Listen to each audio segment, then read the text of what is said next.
প্রিয় দর্শক, আসসালামু আলাইকুম। দূর এবং কাছে যে যেখান থেকে আমার ভিডিও দেখছেন, আপনাদেরকে আমার ভিডিও দেখার জন্য আন্তরিক শুভেচ্ছা জানাচ্ছি। আজকে আমি আপনাদের জন্য আবার একটি নতুন রেসিপি নিয়ে এলাম। পায়েসের রেসিপি।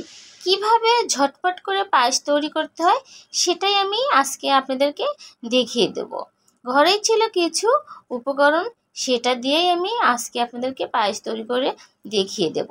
চলেন কিভাবে পায়েস তৈরি করতে হয় আপনাদেরকে দেখাচ্ছি। প্রথমে আমি 3 কেজি গরুর দুধ নিয়েছি। দুধটা আমি অনেকক্ষণ জাল করে কমিয়েও নিয়েছি। 2টি তেজপাতা, দারচিনি, এলাচ দিয়ে দিলাম। তারপরে আমি এখানে 3 মুঠা পোলা চাউল ব্যবহার করেছি। চাউলগুলো আমি ধুয়ে পরিষ্কার করে রেখেছিলাম। এখন আমি আস্তে আস্তে নেড়ে চেড়ে নিয়ে নেব। পরিমাপ মতো লবণ দিয়ে দিলাম। তারপরে আমি এখানে নারকেলের কুচিগুলো দিয়ে দিলাম। নারকেলের কুচিটা আপনারা ইচ্ছা করলে দিতেও পারেন, আবার নাও দিতে পারেন। আমার কাছে নারকেলের কুচিটা দিলে অনেক মজা লাগে, তাই আমি এখানে নারকেলের কুচি দিয়েছি। তারপরে বাদাম, কাঠবাদাম দিয়ে দিলাম। দিয়ে আমি নেড়ে চেড়ে সবগুলো উপকরণ ভালো করে মিক্সার করে নিয়ে নিচ্ছি। এখন আমি একটি পোলা চাউল উঠিয়ে দেখব যে চাউলটা সেদ্ধ হয়েছে কি না। আমার পায়েসের চাউলটা সেদ্ধ হয়ে গিয়েছে। এখন আমি এখানে পরিমাপ মতো চিনি দিয়ে দিলাম।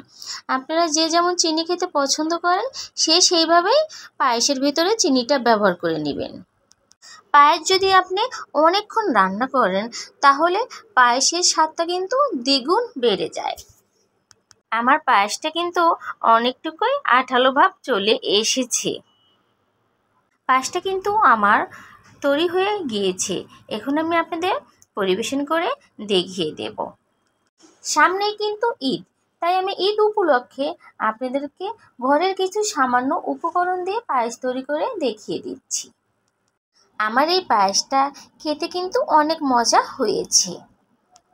কিছু কাঠবাদাম, কাজু বাদাম এবং কিশমিশ দিয়ে আমি পায়েসের থালাটা সুন্দর করে সাজিয়ে নেব।